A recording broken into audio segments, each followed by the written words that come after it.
try it.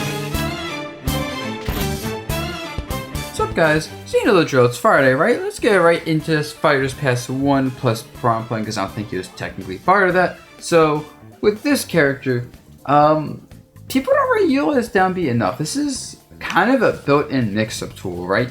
You can like change the angle of it, of course. It does a lot of damage.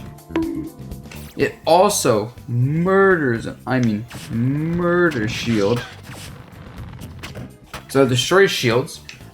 And overall, it's one of these tools that, like, surprisingly has a lot more use than you'd think. Because if you get time to set up, the opponent kind of just has to guess versus this. They can't really react to it because it's so fast. And, like, because you can angle in the air, you can do like this and then like go for, like, you know, something in the air, someone's trying to jump over it. If someone's trying to like roll a spot dodge it, you can like slightly delay it. Like do like this, and like I can do it early, working like this, charge it.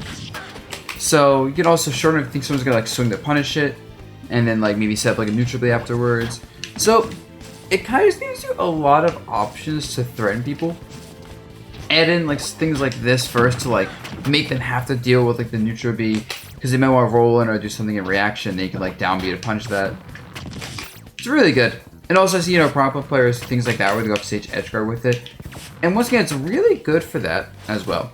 And it definitely takes a lot of time to get used to controlling it. But I think it's one of these kind of underexplored moves. It gives Piranha Plant a surprising amount of like just kill power and threat factor in a, I don't want to say a non-linear way, but in a potentially hard to read way if you're good at using it. I feel like I've probably said this about other characters before, but this is extremely important advice to the Joker. You have to be comfortable playing right outside of your opponent's attack range constantly. You have to be on that razor's edge.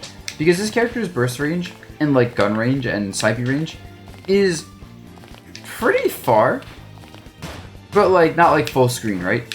So if you're like here, your burst range, your like projectile range isn't effective.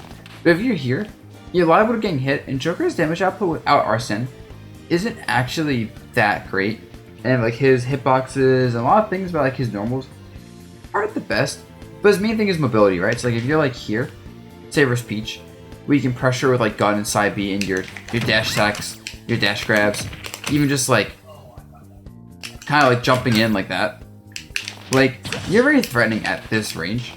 So playing at this range and being very comfortable reacting to your opponent and punishing. Oh, they move forward, maybe back off and like throw a projectile at them.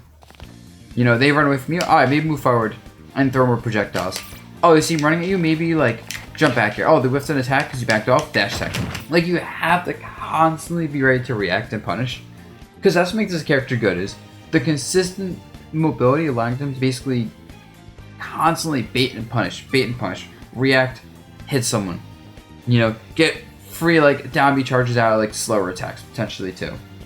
And that's kind of the mistake I see a lot of Joker players is that they commit to attacks, like they commit to pressure with back air too much, and just fighting too much and taking too many like 50-50s, where that's, I don't think Joker's really like a 50-50 based character. If you go watch Leo with like, you know, that in mind, you'll see like you'll really understand how he plays this character, makes the character look so consistently broken. Alright, for hero, first of all, playing this skin just makes you a better player with the character. This is just actually facts. I don't have statistics or anything to prove it, but just trust me. This is like the Super Saiyan skin. You know, you have like the Goku like orange and blue. If you play this color hero, you'll become better with the character. Honestly, you learn a lot if you watch my slightly longer analysis video on that one hero from Japan. I think it was like a Kaikitsu. But the summary of that is, with hero, focus more on using your normals to space and play neutral, and like your side B and neutral B, and less on using down B, because down B is very slow to the menu pull and reading, making it not the best spacing tool. However, when you are going to down B, it's really good to fish for buffs with this character. Like, that should be the main reason you use down B, is honestly fishing for buffs, I'd say, and using attacks as more of like a mix-up when people are trying to press you for fishing for buffs. Because suddenly a hero like this with like these buffs on is just absolutely ludicrous. And he has like big hitboxes, along with, you know, like this and this being really solid tools to kind of help him with that playstyle. Because I see a lot of hero players, you know, do things like fishing for thwack and kabooms, and they're good, but have very consistent counterplay if the opponent knows how to deal with them. Along with, sometimes just being very expensive spells mean you can't do them much. And like you're stuck without any mana as hero.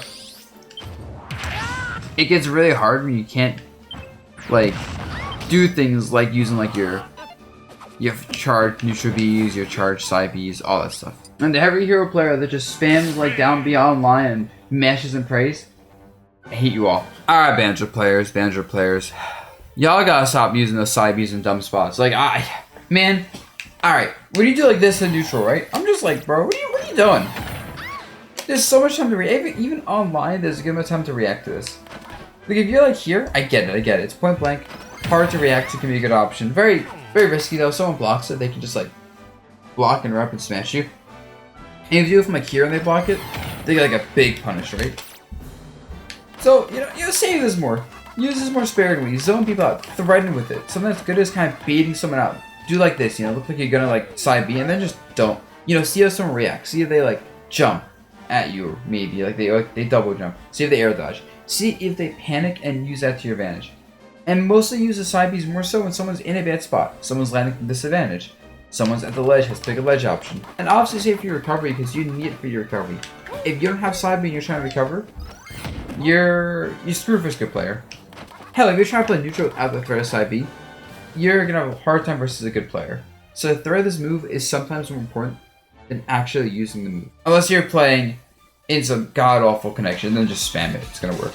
And Terry players, y'all need to learn how to use jab and down tilt to like add to your pressure. Like, because I see a lot of Terry players do things like this. They kind of do like jab and they always just commit to the power dunk or some sort of special, right? And they do like down tilt, they always go down tilt in the jab. But I never see Terry players do things like this where they kind of like use the threat of like down tilt to like into like a jab or like a special to like pressure more. Like if I do like this, for example, on block, suddenly that shield's tiny. I can potentially break this shield with like this into like that. Like that's scary. I can get guaranteed shield pokes off like that as well. I can do things like this, like oh you blocked, and then like grab. Oh you blocked. You're gonna hold block, set the down tilt. And like you have a lot of ways to pressure people, both on hit, honestly, but especially on block, and like destroy them. So that can be really, really powerful. So just take advantage of it.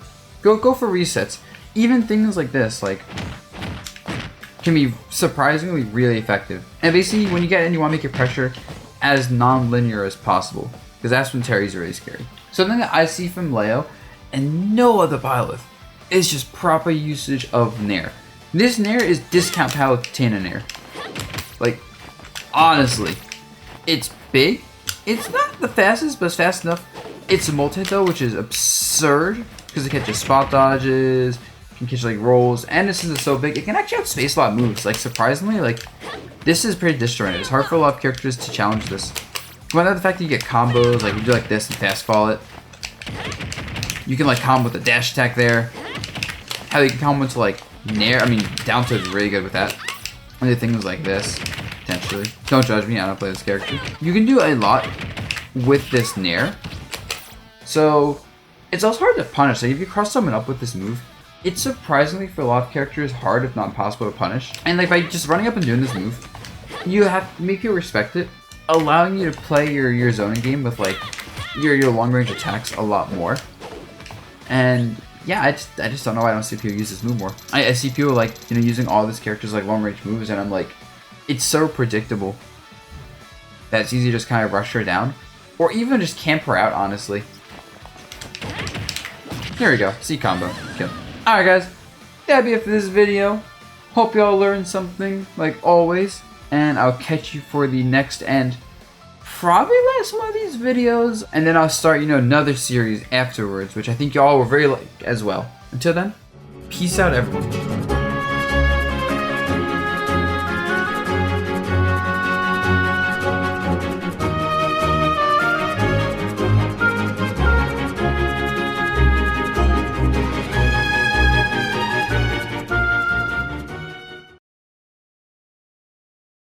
Man, loading, link for the right skin. Nope. Okay, this is the good skin. I think most about Byleth skins are kind of ugly, so gotta make sure I pick the right one. Sorry, Byleth fans.